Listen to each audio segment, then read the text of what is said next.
감사를 평안히 주무셨습니까? 예. 네. 오늘도 아침 찬양 인도를 해주신 집사님 감사합니다. 5월의 첫날입니다.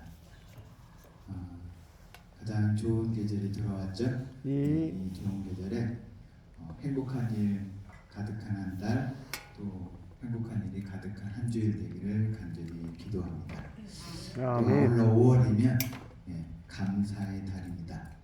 고마우신 분들께 감사를 잊지 않는 그런 소중한 시간 되기를 바랍니다.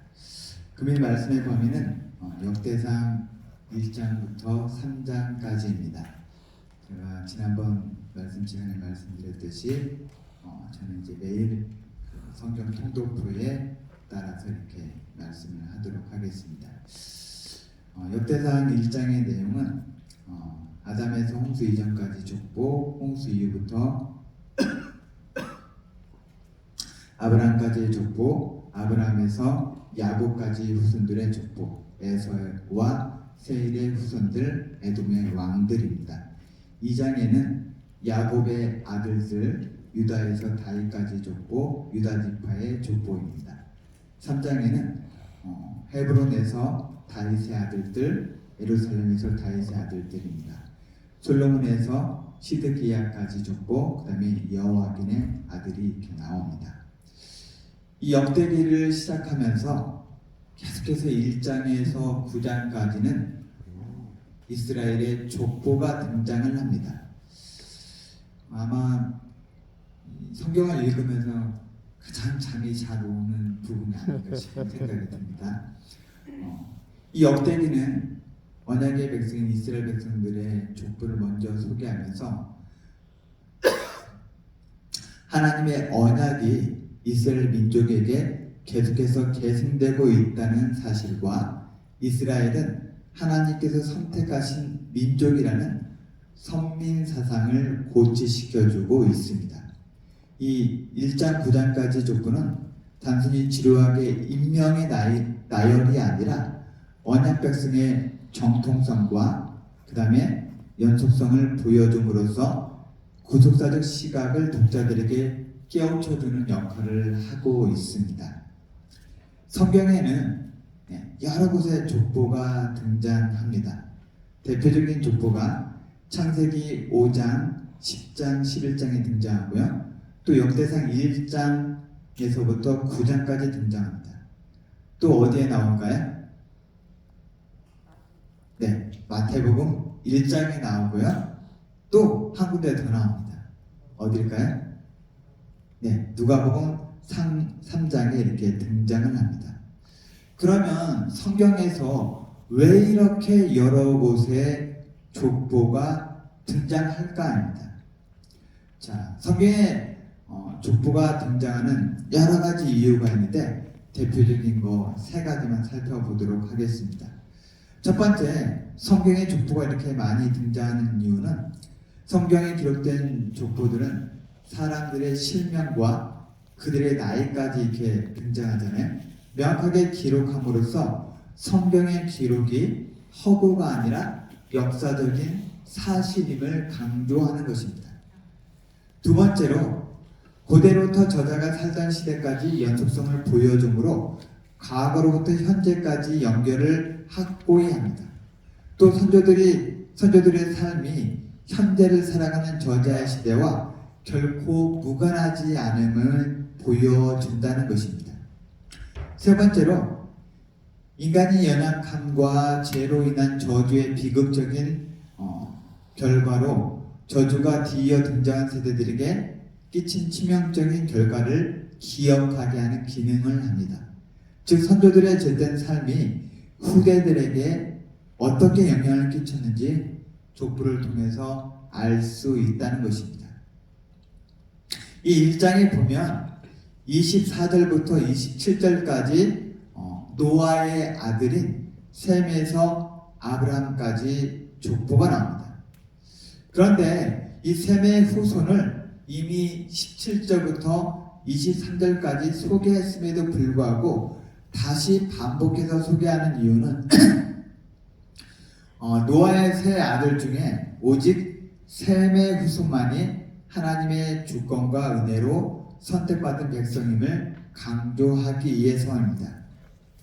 이 본장에서 아울러 셈에서부터 아브라함으로 이어지는 선택받은 민족의 계승을 보여주고 이 족보는 다시 누가복음 3장에서 예수 그리스도의 족보에 기록을 하고 있습니다. 그래서 성경에서는 어느 민족보다 뿌리를 굉장히 강조하고 있습니다.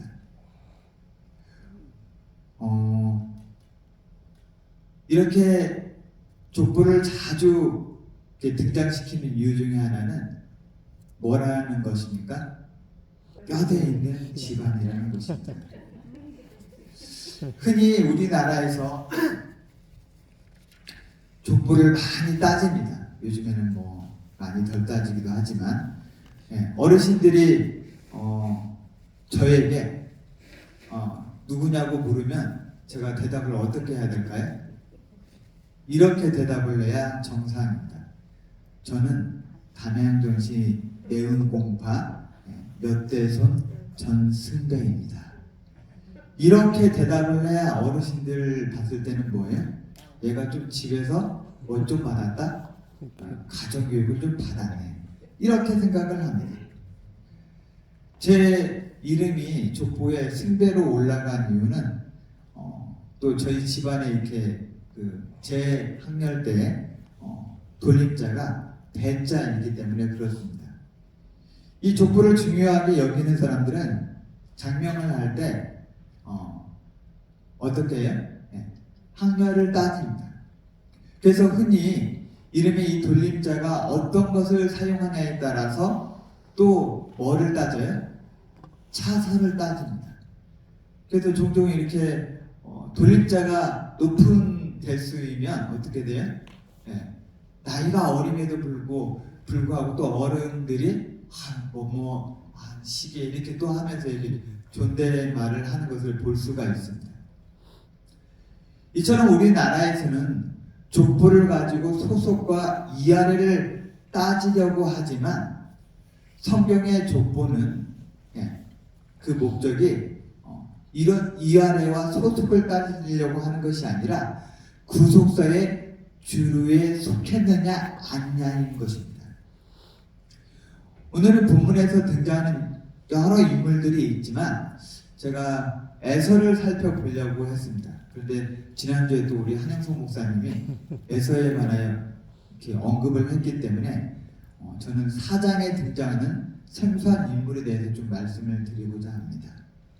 이 4장 18절 말씀을 함께 읽어보도록 하겠습니다. 시작. 이는 메레시 아내로 맞은 바로 의 딸 미디아의 아들들이며 또 그의 아내 여후야는 그들의 조상 메렉과 소고의 조상 그벨과 사노아의 조상. 네, 여기 18절에 메렛의 아내 비디아는 애굽인으로 이방인이지만 유다 지파의 후손에 언급이 되고 있다는 것입니다. 아니 이 메렛이 바로의 딸인 공주와 어떻게 결혼을 했는지 성경에는 나와 있지 않습니다. 다만 여러 이 성경의 주석가들은 그가 애굽의 총리였던 이 요셉의 도움으로 바로의 딸을 아내로 맞이할 수 있었을 것이라고 추정을 합니다. 이런 추정에 따르면 메렛은 요셉과 동시대 사람으로 BC 1800년 이전의 인물일 것으로 보고 있습니다. 일반적으로 이스라엘 백성들의 행동은 이 선민사성을 강조하며 이방인들 굉장히 존중했습니까? 무시했습니까? 무시했어요? 아주 무시했습니다. 특별히 예수님 당시에는 유대인들에게 이방인은 이 지옥불에 뗄감 정도밖에 불쏘시개 감 정도밖에 취급을 안 했습니다. 한마디로 사람 취급을 했다는 겁니까? 안 했다는 겁니까? 예, 사람 취급을 안 했다는 것입니다. 이 마태복음 15장에 예수님께서 헬라인으로 수로보니게 족속이었던 한 여인을 만나게 됩니다.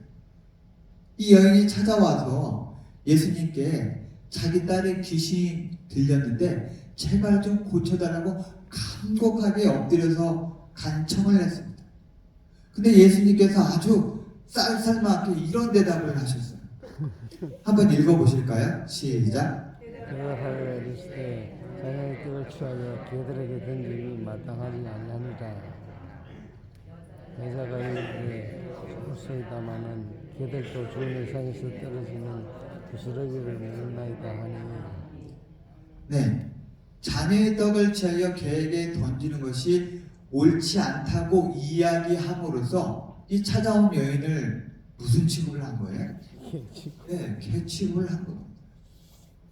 그런데 이것은 예수님께서 이방인을 무시하는 처사가 아니고 그녀의 뭐를 시험하기 위해서요?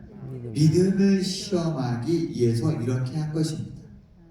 그리고 또 한 가지는 간접적으로 유대인들의 그 이방인 천시해하는 사상에 대해서 비판한 것입니다.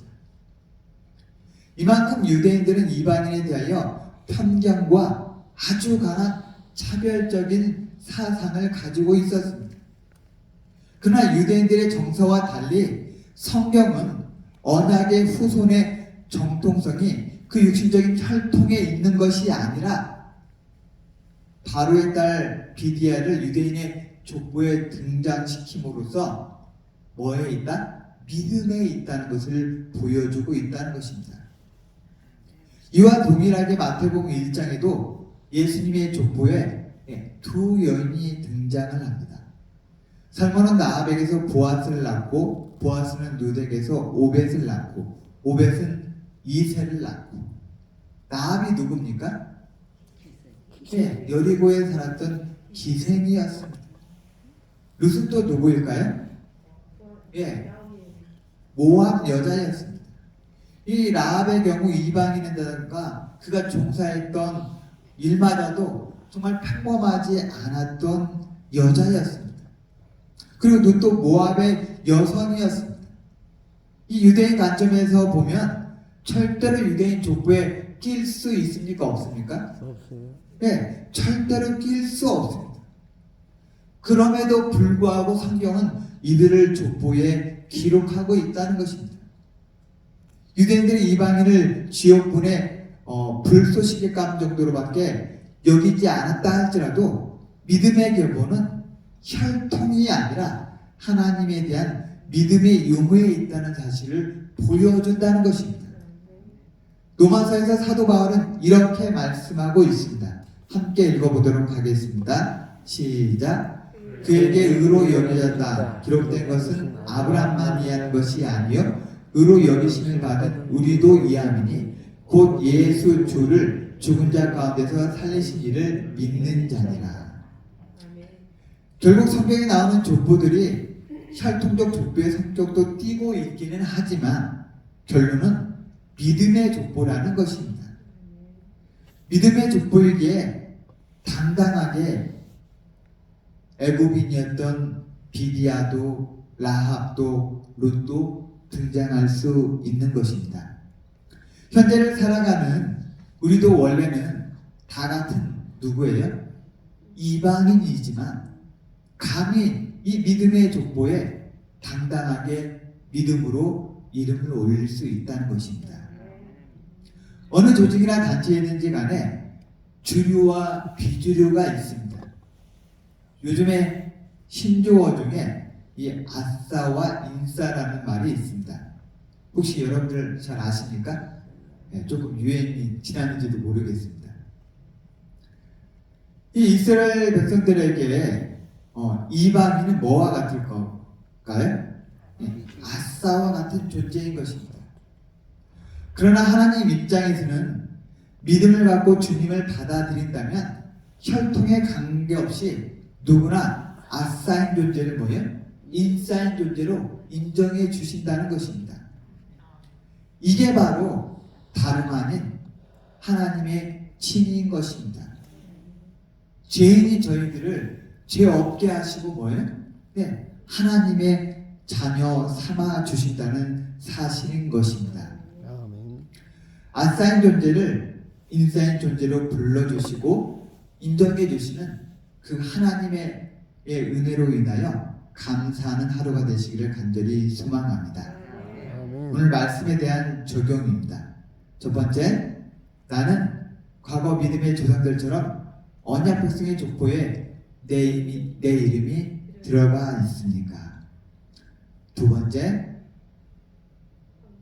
영적으로 이방이었던 나를 하나님의 자녀 삼아 주심에 늘 감사하면서 살아가고 있습니까? 아멘. 오늘 말씀에 대한 요약입니다. 성경의 족보는 역사적 사실임을 강조하고 고대로부터 역대기가 기록된 시대까지 연속성을 보여주고 죄로 인한 저주의 비극적인 결과가 무엇인지를 기억하게 합니다. 두 번째, 성경의 족보의 목적은 구속사의 주류에 속했느냐를 중요하게 여긴다는 사실입니다. 세 번째, 바로의 딸 비디아는 이스라엘 민족이 아님에도 족보에 등재되었던 것처럼 하나님께서는 우리 역시 영적으로 이방인이지만 믿음의 족보에 포함시켜 주십니다. 네. 오늘 기도 제목입니다. 첫 번째, 은혜 충만한 전도회를 위해 구두자들을 위해 5월 15일부터 20일까지 우리 한우들을 위한 전도회를 준비하고 있습니다. 우리 전도회와 구두자들을 위해서 기도해 주시기 바랍니다. 그 다음에 개인적으로는 우리 자녀들의 신앙을 위해서 우리 직원은 박상준 영양과 부사입니다.